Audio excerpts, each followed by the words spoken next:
This episode includes spoilers and dark themes about harm to children. Listen with care. Tell me a little bit about the genesis of the project. Kind of how did the film start? I mean, this was something I was approached with by my co-writer Line Langebeck and the producer on the Danish side, Malena Blenkov, because I had told her that I have a desire to make a horror film. And it was a story, that filled me with fear in a way connected to my own kids, the fear of something happening to them and what I would do. And it's something I've had, ever since my first kid was born.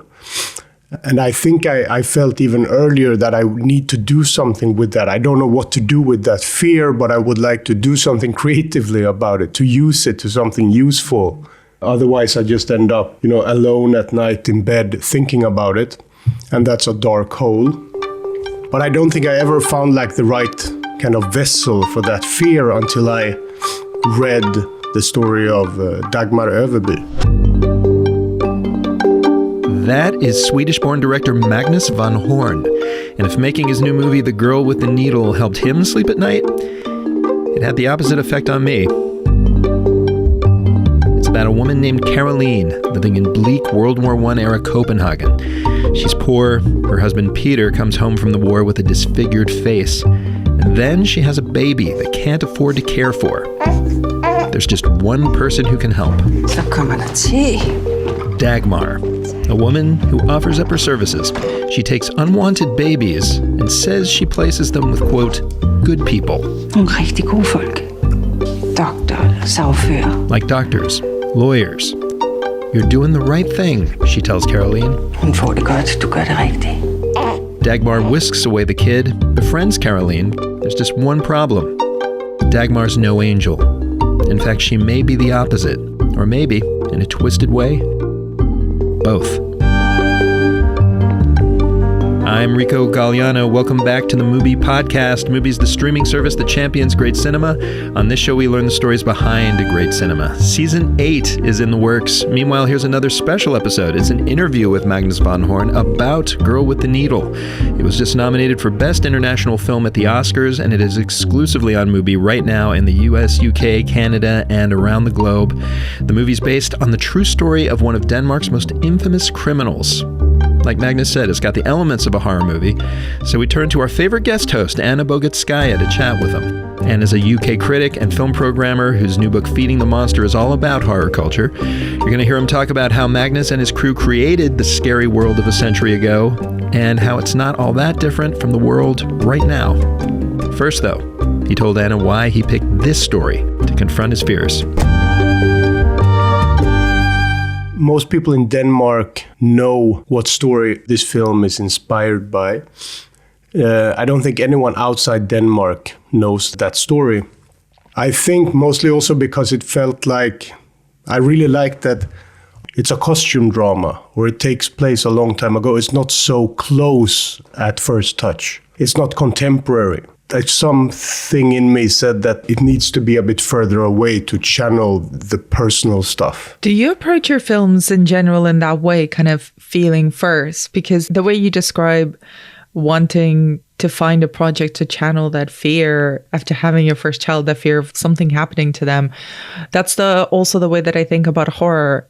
A lot of those films really help us channel these really big, difficult, dark emotions. Yeah, I mean, I completely agree. I think the best horror films connect to the dark emotions we have very often, to grief, kind of traumatic experiences or dark sides of our emotions, right?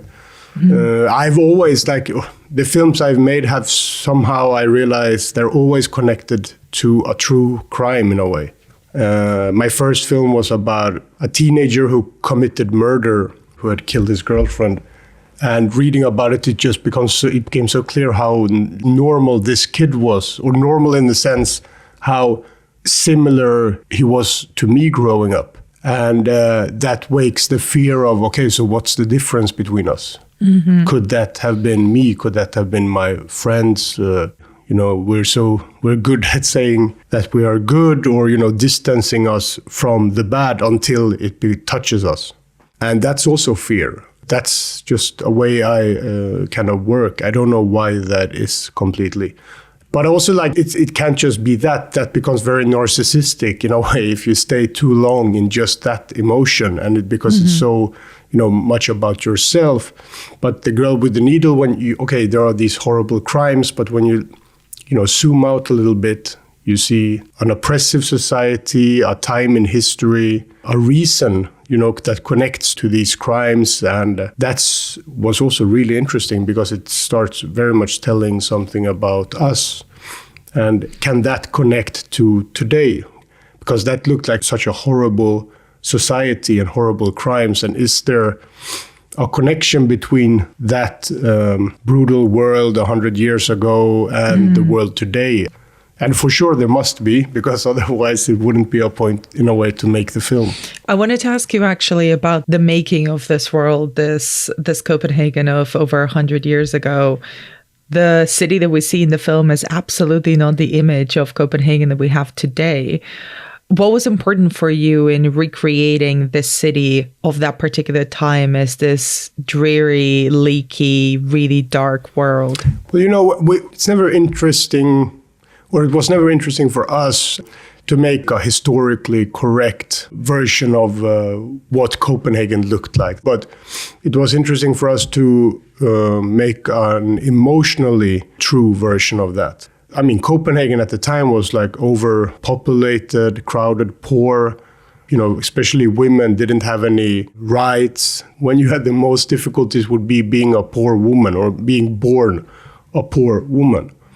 So I think that was the feeling we wanted to catch, but then the visual version of that should just feel true. It's also such a dark story that we wanted to contrast it, when it's horrible, a horrible place should look aesthetically, sometimes even beautiful. Like I was very much inspired by, let's say, Oliver Twist and the world of Dickens, industrial London or England, and a lot of other like visual references or inspirations that are not at all Copenhagen, but somehow come from a world that for the audience could work. And it's a deeply unkind world, even before we get to Dagmar and we meet her. You couldn't really point to a kind-hearted character. Was it important for you to kind of see, for the audience to feel the harshness before we meet the boogie woman of the story? I mean, I think the characters in the world represent the world. They are not like harsher or more cruel than society around them. And I think the film is also about that. It's like what comes first, the chicken or the egg, or how can you stop an evil circle, or how can you be good when the world around you is bad, or how can you be empathetic when everyone around you is just fighting for themselves, for survival. I think they both go hand in hand, the characters and the world around them. And it's also, because since it is a story about, I think, this poor woman working in a factory who loses her job, loses kind of everything, and tries and still refuses to accept her fate, and she keeps on fighting for getting something of a better life. The story is like, when does she turn bad when the world around her is so horrible? But it's also, it's a lot of fun because you can, in a way, just as a filmmaker and storyteller, to come up with all these different characters in such a world. You can exaggerate it. Again, we focus on the story inside, then we can be very playful with the story outside or the dressing. And then this also opens up to like fairy tales, sagas, or stories told to children, or witches, beasts, and things like this. So that's also something we tapped into to even more underline the creation of this world. That also becomes a way of enjoying the story in a way. I have two questions kind of about that. So on the one hand, you mentioned at the start that everybody in Denmark would know the story, but maybe people outside of Denmark wouldn't. What was the reaction of people when you started making the film? Kind of how do people in Denmark feel about the idea of a film about Dagmar being made? And the other question being kind of, did you give yourself the same sort of freedom to portray her I think, my superpower in this specific case is that I'm not Danish and that most of the people working on the film behind the camera are not Danish. That gives us, I think of it as this healthy arrogance. And I like that a lot. Also something I worked with before. I grew up in Sweden. I moved to Poland. I told stories, set in Poland, not being Polish. Then I made a film, going back to Sweden after not having lived there for a long time. And that is maybe sometimes what is required to be able to tell those stories. I'm more surprised why this story has not been made into a film yet, or so far, or this is the first version. But, certain stories are told to everyone. You feel it's very close, depending on where you grow up, and it's, surrounding you. And it creates a kind of shield around it, or it becomes untouchable, or, no one can look at it objectively. But when you hear about it as an outsider, you see all the versions of it that no one else sees. The same goes with also, the approach to her character, and that we feel we don't have to base it on exactly what is known about her. Let's just use it as an inspiration. In the end, people watch films because they like stories, not to get an historical lesson. At least that's what I believe. Also, when I think of making this film, I think about making it to the world. I don't think about making it for Denmark or for the Danish audiences.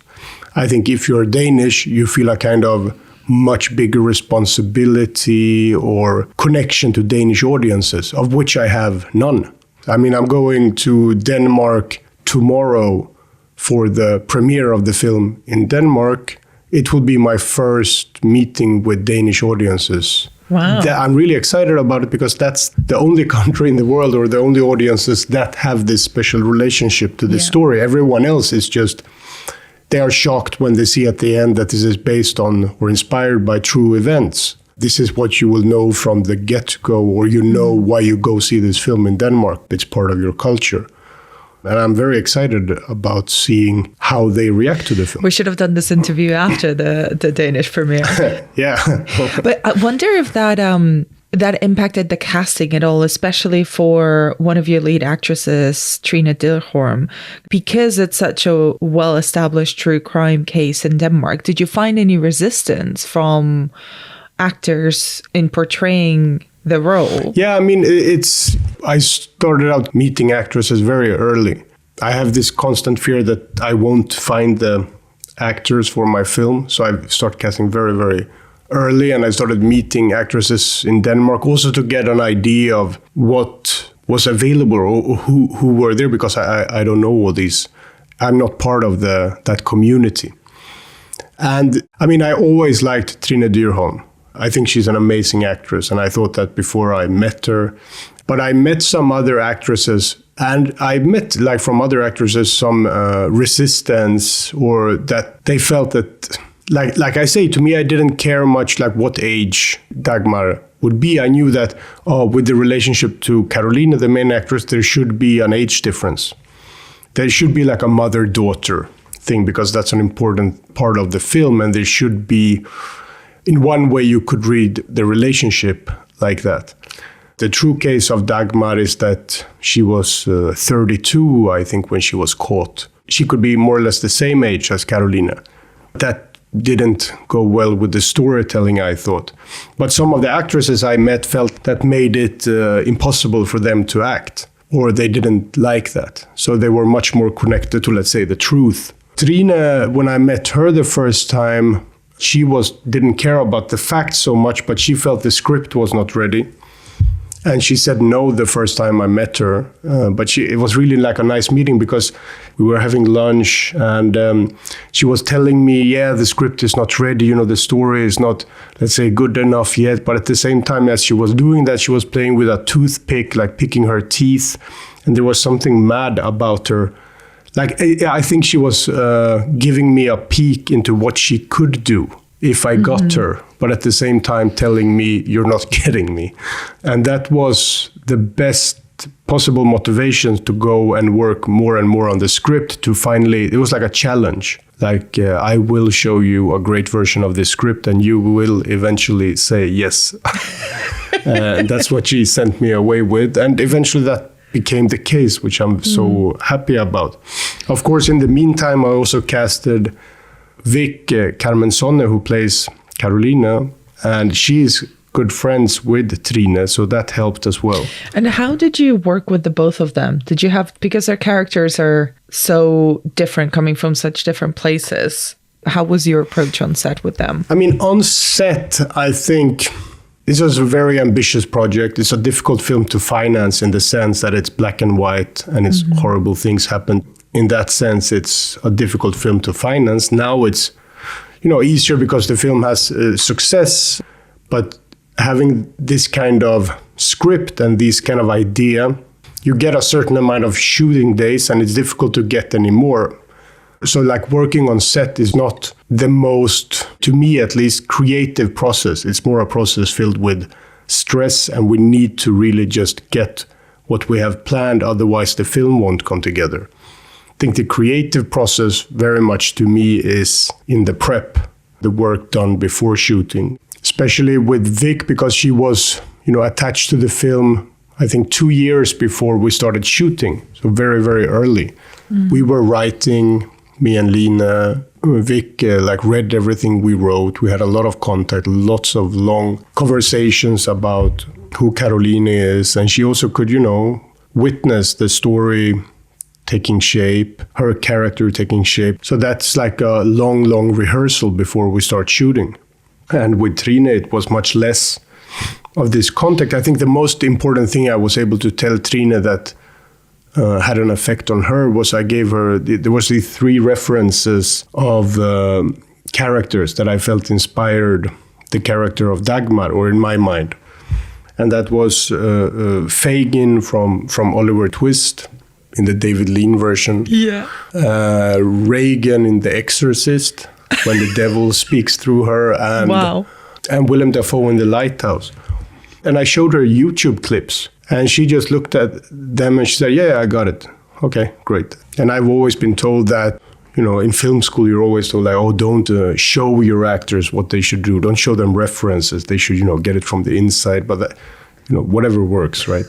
Truly. Yeah, and she liked that there's an element of, let's say, comedy or lightness, or how to play. She's fearless as an actress, but the story trick in this film is, right, like how do we, the audience, together with Carolina, look at Dagmar, and who do we discover, who do we see, who do we meet, and who do we end up understanding that she is? That's storytelling. You don't want to give it all away in the beginning, so that's what she plays with. I think it's also tricky because you have to, as an actress playing such a character, you can't judge her. You have to defend her as we defend ourselves. That's probably what is interesting about playing such a character. It's also kind of morally dubious in a way. Because, if you're just playing someone who is perfect all the time, that's so dull. Yeah. And similarly, if you're just playing someone who is just pure evil, whatever that means, then again, what's the point? It's just very cardboard, isn't it? Completely. But I also think it's the interesting thing is maybe not naming it all. Because I think at the bottom, of our heart, or in the conversations we have with ourselves, we are not articulate about who we are. We have a feeling of who we are, but we are not completely, let's say, intellectually very clear about who that is, or, to explain it very well. We can feel who we are. And I think that's what needs to be caught by any actor or actress. It's the feeling of a self, and not a complete and clear just understanding. You mentioned a little bit about the shoot of, having to get everything done so that you actually have a film by the end of it all. Was there any particularly challenging scene for you to shoot, either technically or thematically or emotionally? And how did you get it done? I'm trying to think now when you ask that about any scene that was, just simple to shoot.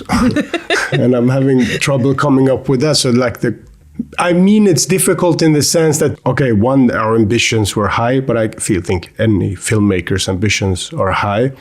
But the costume aspect and recreating this world and wanting to take the audience on a time travel, and we always said that most of the costume films we see, we don't believe in them. Our inspiration sometimes was Schindler's List, like one of the films that really manages to take the audience on a time travel. I think the most difficult things we made were very much about catching that feeling, staging the space with extras or wet downs and smoke and mud. It's also so connected to visual effects, or effects on set, shooting Peter's face, Carolina's husband's face. That was very time consuming, which is a different kind of filmmaking from just acting. It needs a lot of other people on set. We also built a lot of miniatures. We created this one shot with maybe 40 or 50 miniatures on a sound stage that later becomes a shot in the film when we'd travel over rooftops at night. Mm-hmm. And we were, really the intention was to be inspired by analog techniques used in the old world of filmmaking. But that in the end, that takes months, 10 seconds on screen. I don't regret it ever. And when did you have a moment when everything was coming together and you were seeing the final film together? Was there a moment where you felt, yes, we got it. That was all worth it? I mean, I get moments like that when I see reactions of people. Okay. I would be lying if I said me and myself and the screen having such a moment. I'm not that confident, and I suffer different moments of loss of confidence or trying to regain it. I mean, my process in edit, I rely heavily on the people I work with. I worked with them before in most cases, and I have a lot of trust in them. I mean, I trust them to pull me up or lift me up when I lose, let's say, belief in the project. When I see the first edit for the first time, I'm always in pieces. I wonder if this is ever going to become a film. But eventually, you have good days and bad days. And finally, Magnus, before I let you go, I wanted to ask you, after the whole script writing process, like you mentioned, and making the film and showing it around the world, I wonder if, the audience reactions have also informed the film for you too. Who do you think is the real villain of Girl with the Needle? Or do you think there's a villain at all? Well, the villain, that's like the most complicated question, because I say, the villain is society or the world we live in, but who is that? I think of Batman, Gotham City.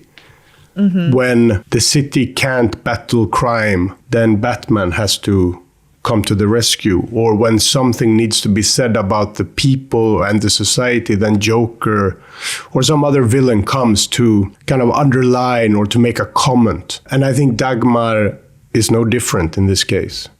But then becomes the question but what is society then? And what is the world? What is oppression? Where does it come from? I think also that's the constant question we ask ourselves, like in the world today.